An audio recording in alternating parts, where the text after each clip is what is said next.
Well, good evening, everyone. Good to be in your companies once again for another session of Phenomenal Leadership.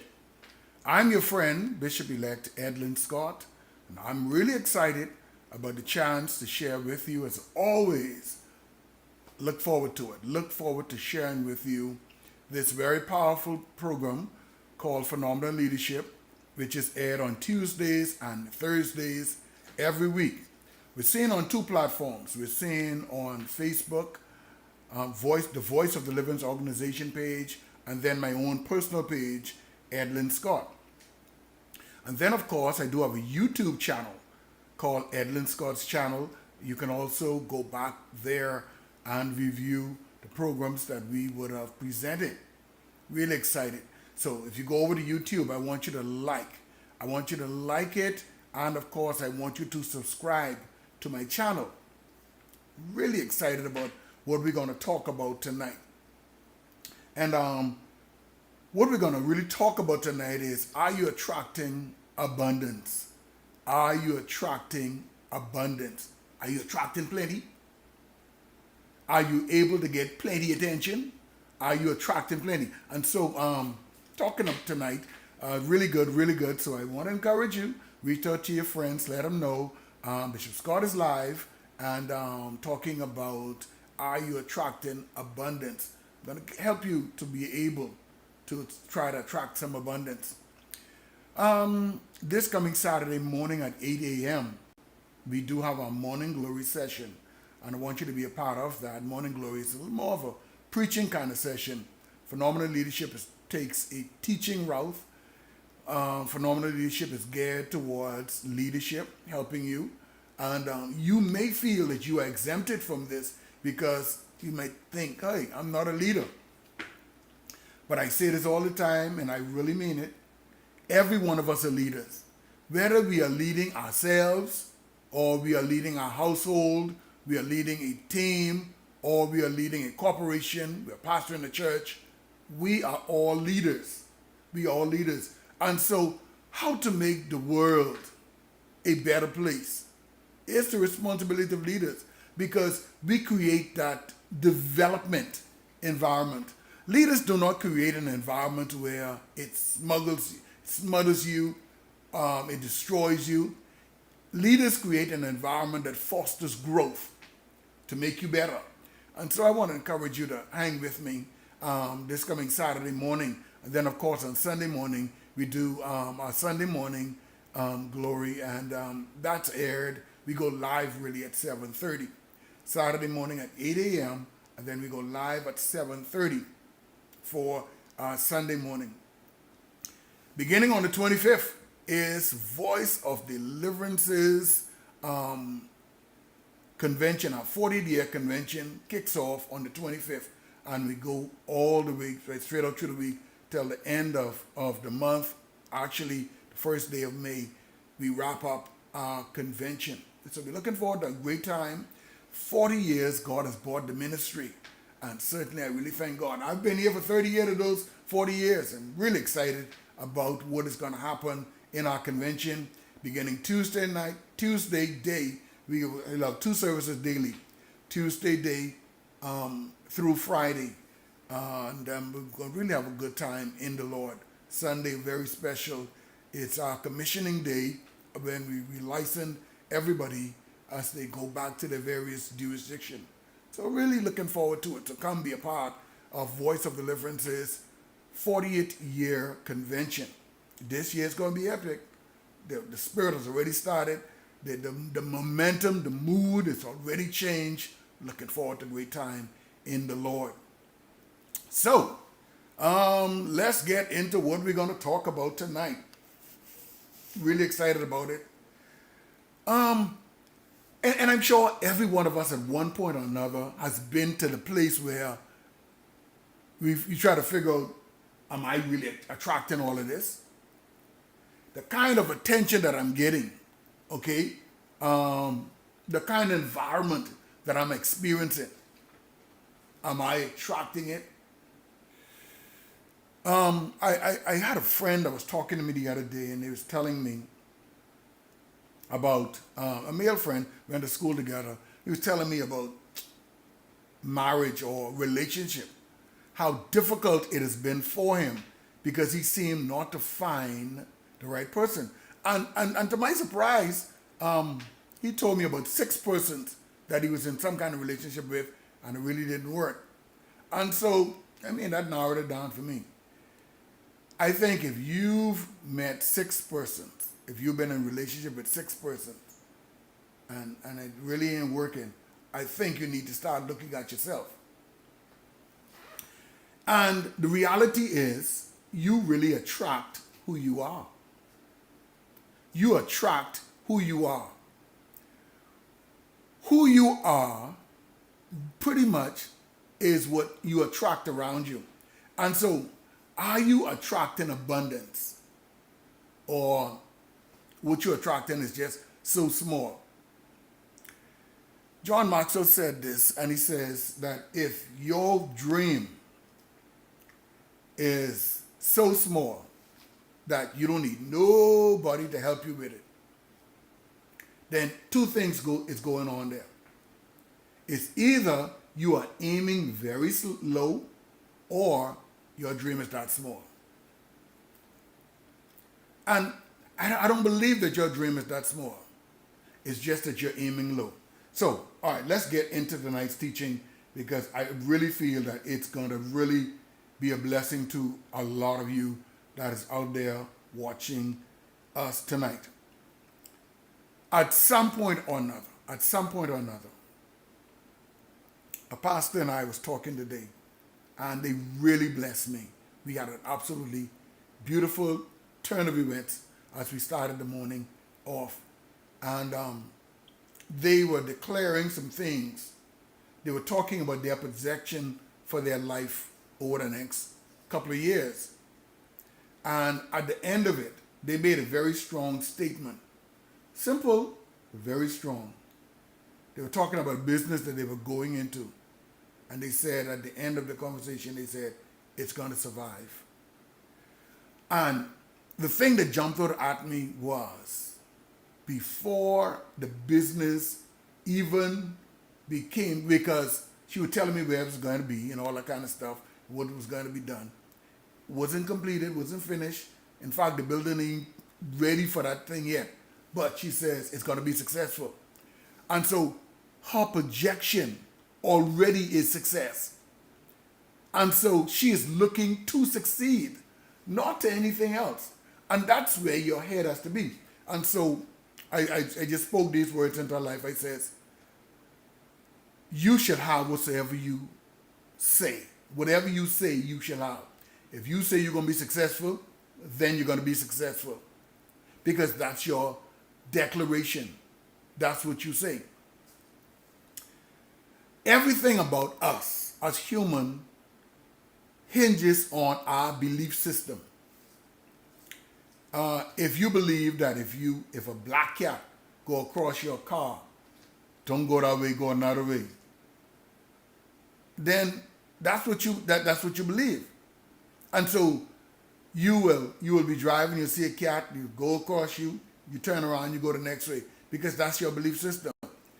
Some of our belief systems are so screwed that it just damages our whole life. It just holds us back. There are some people just believe that everybody's out to get them. And so they walk around with guards up. They just expect that today somebody's going to bother me. Somebody's going to do something to me. Somebody's going to harm me. But that's not always the case. So our belief system governs pretty much how we act and how we respond. Okay? So at some point, we're going to face some difficulties in our lives. We're talking about are you attracting abundance? At some time in your life, you're going to face some things that's going to shape it. That's going to shape your life. There are little things that just shapes us. And then there are big things that not only shape us, but shape our world. So, some experience that we have, the way we view them, it's going to really shape our life. Often, our biggest struggles shapes the way that we view our world. Little things that happen, you say, well, I ain't gonna let it happen no more. So I look out for that, you watch out for that, and you do little things to make sure that that doesn't happen. Then big things that happen in your life, you say, boy, that'll never happen to me again. And so it shapes the way that you do things. Case in point,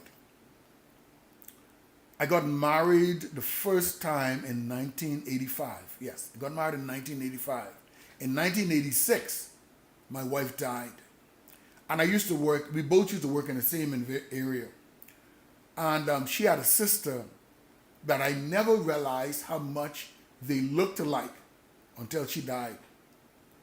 And every day I would see this sister and I would always mistake her for my wife that died.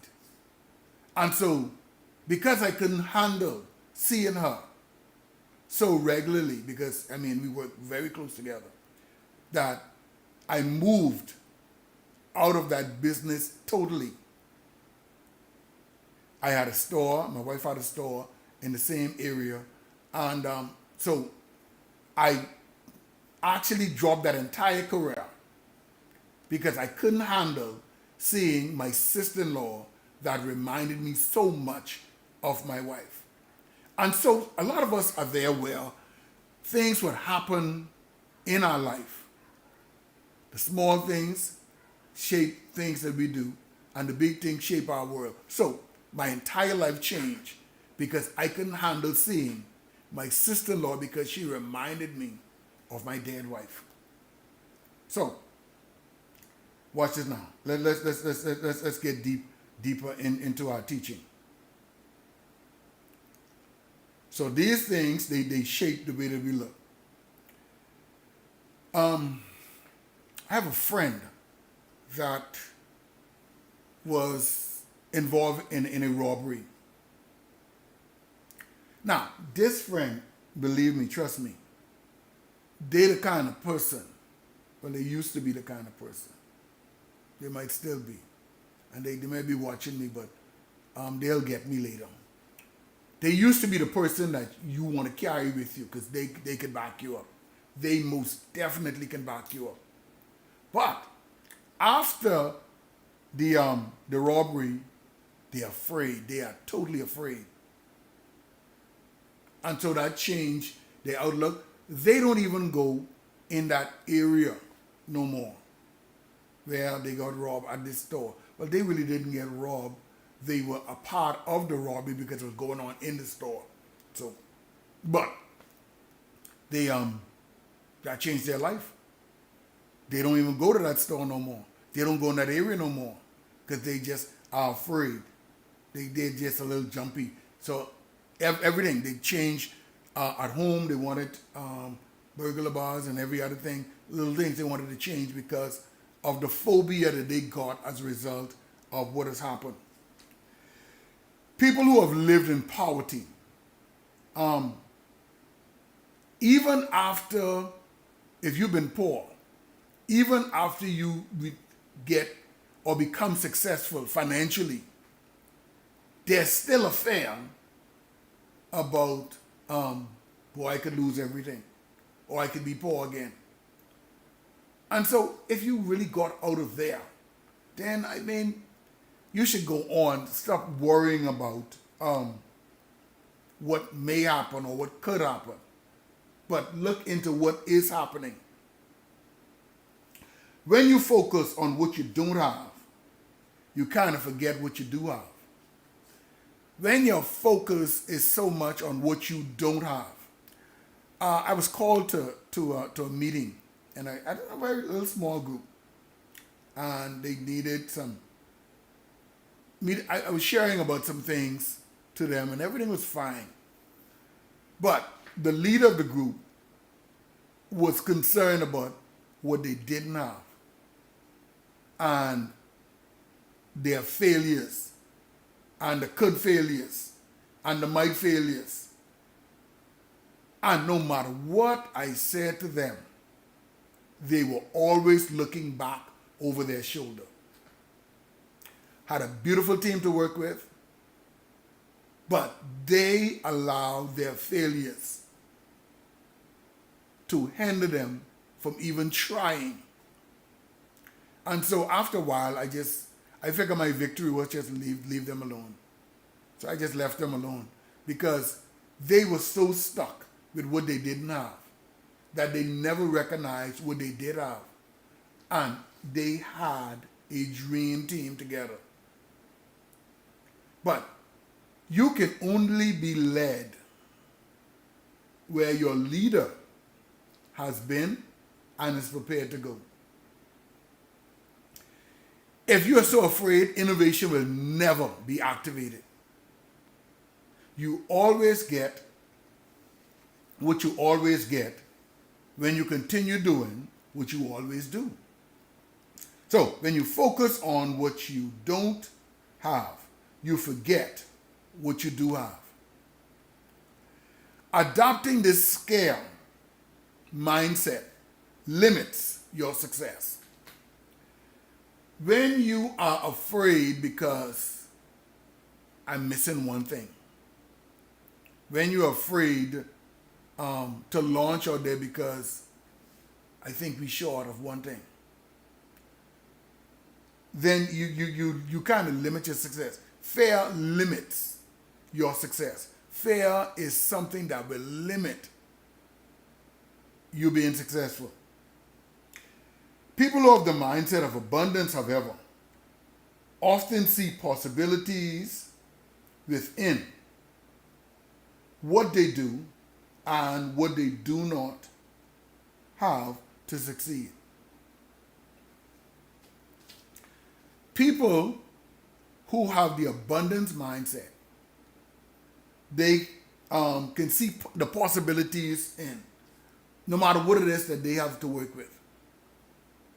If they have a very small little bit or they don't have any, they still can look at a situation and say that we can still make this work. Could you imagine? I never knew that. Say for instance the athletes that go off to Olympics, right? They don't just if the team is 10 persons, let's say the team is 10 persons, about half of those persons are the person that you would like to be in that event. That if there is a number one person, that's the number one person that you'd like to be in the event. But there are also some people that in the event something happens to the person that you'd like to be in the event, that can do just as good as the person. So imagine if your team is just 10 persons strong and all 10 of those are your number one persons. If something happened to one of them, your team is 9 person, 1 person weak. If something happened to half of them, and you see where I'm going with that. So, as a leader, you must always focus on what you have. Always focus on what you have. There was a time when I was called to preach, and I had my notes written out in my folder, really nicely put together, down packed, everything was together. And you know what happened? The light went off. But because it was my notes, I wrote them, I could remember what it was I had in them. So I was still able to go. Now, I don't think that I may have alluded to everything that was in my notes, but most of it I was able to deal with. So rather than focusing so much, don't focus at all on what you don't have. Focus on what you do have. I was talking to my friend this morning and I said to them, a lot of things is coming at me. A lot of things is coming at me. You know, it's almost like I'm up to bat and I've got 7 pitchers throwing balls at me. What do you do? What do you do? And so I sat down today and I determined, with all of these things coming at me, what do I do? And then the thought came to mind. How do you begin a long journey? One step at a time. So what I did was, I forgot that all of those things were being thrown at me. Excuse me. I forgot that all of those things had been thrown at me, and I isolated them one at a time. And I went straight down the list, one at a time. I dealt with the first one, I dealt with the second one, and then all of a sudden, my list of 10 things that had to have been done began to dwindle right down. And right down here, I'm to a place where I got maybe one more of those things to do. But if I looked at, it ain't enough for me to deal with all 10 of these things. But there's one of me that I can deal with one thing at a time. I try to have one thing at a time. And so up to now, I only got one more thing to do. But this morning when I reached to work at 8 o'clock, I had 10 things coming at me. Very important things. And so I started to get frustrated, and I said to my friend, I said, I ain't gonna curse this darkness. I gonna find the light in this and turn this light on. And so I began to talk, and I said, the more I talk, thoughts keep coming to mind, and I found the light. And the light was, do one thing at a time. Don't try to hit all the balls. Listen, I think 3 strikes, you are out, right? I think 3 strikes, you're out. And then if, I think it's 5 balls, then you walk. So stop trying, you don't have to hit all the balls. You just need to hit one to make a home run. And then, if 5 of them pass, you still get to walk it. You may not be able to walk the home run, but at least you'll get on base. So, I stopped trying to figure out and looking at all the things I got to do. I identified one at a time. And do you know, by 12 o'clock, I could have seen clearly. Things were just going good. So you got to adopt the mindset. Adopt the mindset not of being afraid of what you don't have, but adopt the mindset of looking into what you do have.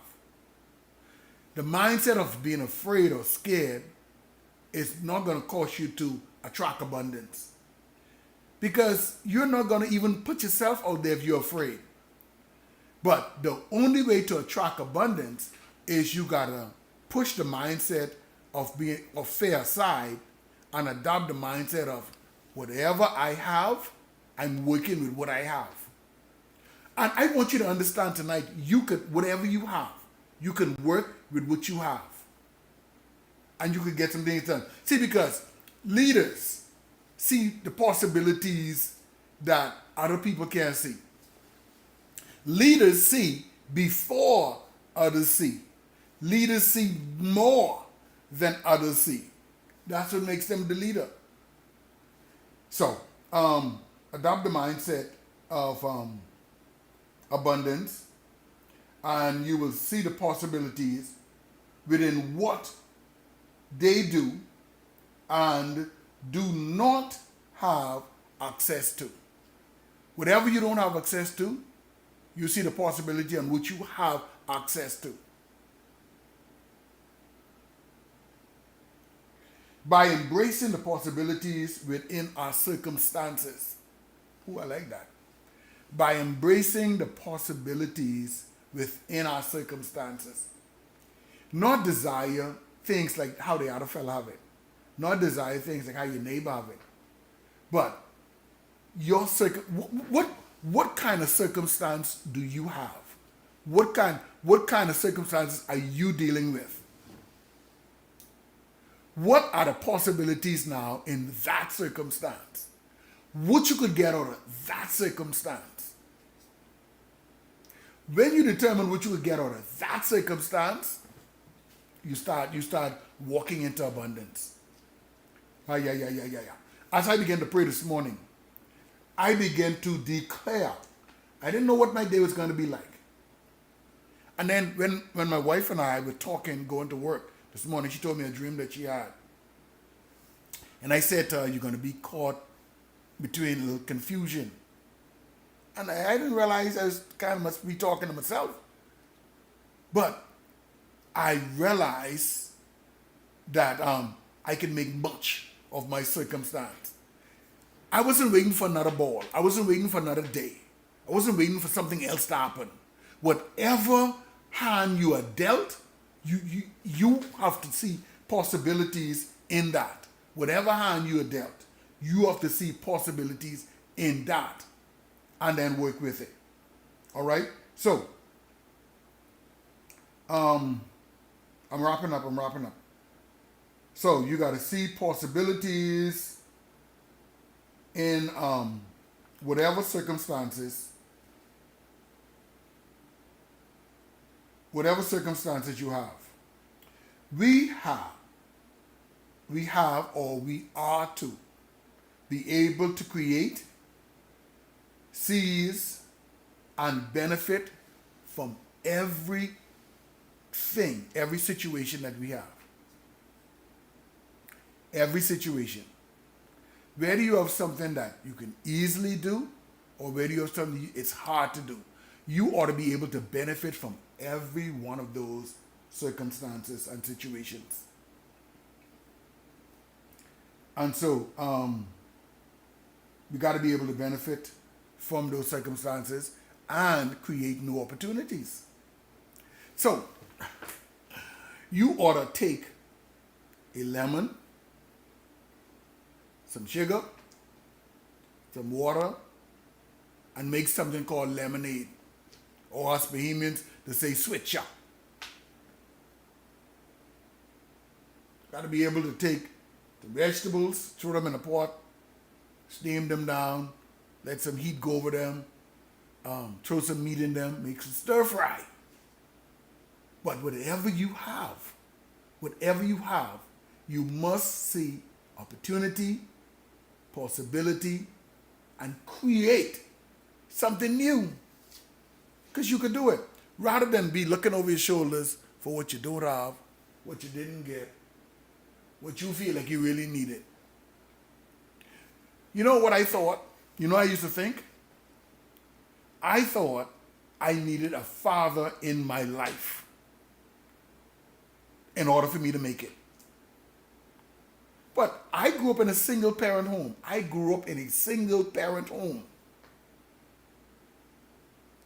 And I made it. I feel like I made it. I feel like I have made it. And I grew up in a single parent home. So just my mom.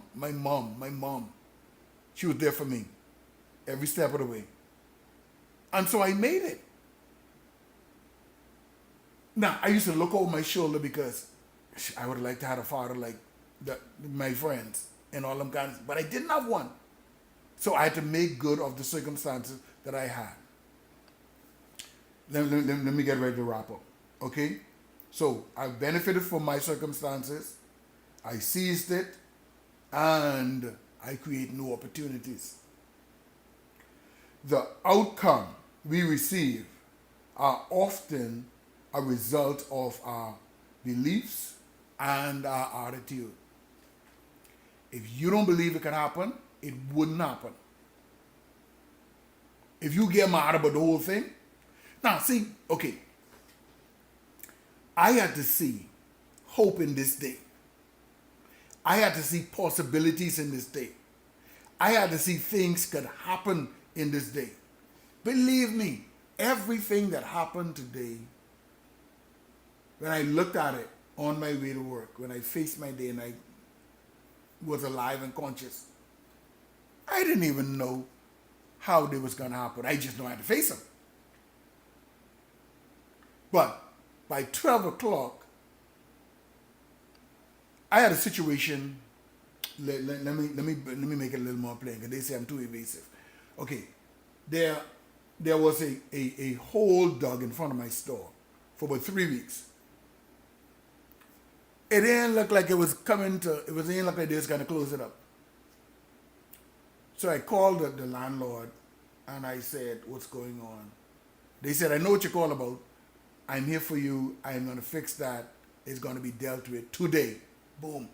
Now, I was looking at that eyesore for 3 weeks, not knowing that today it is going to be dealt with. So, your belief, if you believe that could work out, it's going to work out. If I had sucked my in, I'm not going to open up. I'm going to close that. I'm not going to show up because I'm tired of looking at this eyesore. I would have missed out.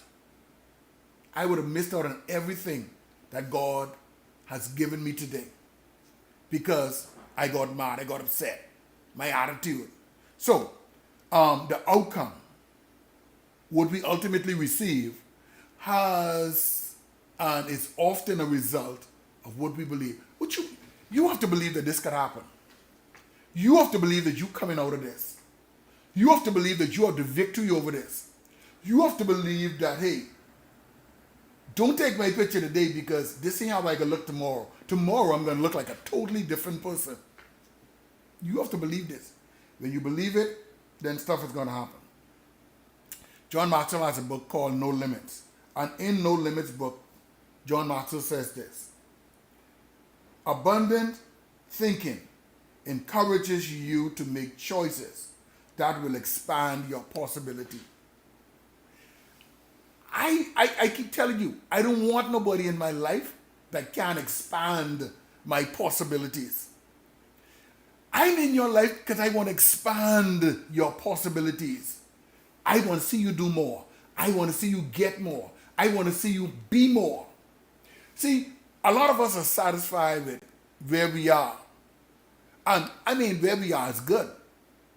But is that all that we can be? You know, the United States Army has their slogan. They say, be all you can be in the Army. So if you're not all you can be, you join the Army, you should be all that you can be. And so, abundant thinking. In order to know whether you are attracting plenty, is to know whether you are thinking abundant. If you think abundant thinking encourages you to make choices that will expand your possibilities. When you let go of your past difficulties, that you faced, and begin to focus on the possibilities before you, your ability to maximize the opportunity increases. Let me say that again as I wrap up. Right? When you let go of your past difficulties, the hurt, the pain, the failure, I don't know why people think that you ain't gonna fail. Not because you're a Christian man, you gonna fail. Not because you are the CEO, you in charge, you gonna fail. Or not because you're the pastor, you gonna fail. Watch this. I had some fellas from a reputable company come and look at my washing machine, my dad's washing machine, right? Couldn't fix it. I go on YouTube and I fixed the thing. I fixed it. See, if you allow your past experiences will hurt your future possibilities. So, when you let go of your past difficulties, I'm talking to you. I'm talking to at least 7 of you watching me tonight. When you let go of your past difficulties, and all of us have plenty. I have some, well, I have plenty. You might only have a couple. But do you know one will hold you back? When Saul heard about what Goliath did, he didn't even want to fight him. So, when you let go of your past difficulties that you faced and begin to focus on the possibilities before you, you know something? I feel like the whole world is in front of me. My world. All of that belongs to me. All of that belongs to you. My mind is in abundance direction. All of that belongs to me. So, when you begin to focus on the possibilities before you, your ability to maximize your opportunities increases. I'm ready to seize them. I'm ready to seize those opportunities that are in front of me. Lots of them are in front of you. But you got to let go of the past in order to embrace what's in front of you. Thank you so much for joining me tonight. I really ran over, but I was really feeling good. I'm feeling good. I'm feeling good. I'm really feeling good. So, what are you attracting? What are you attracting? If your mindset is fair, you're not attracting abundance. But if your mindset is, I work with my circumstance, you've just begun to attract. Are you talking to somebody? You've just begun to attract abundance. Thank you so much for joining me tonight. I've been your friend, Bishop-elect Edlin Scott. Watch out for me on this coming Saturday morning at 8 o'clock. There is a word from the Lord concerning you. Sunday morning at 7:30. Love you, love you, love you. Have a wonderful night in the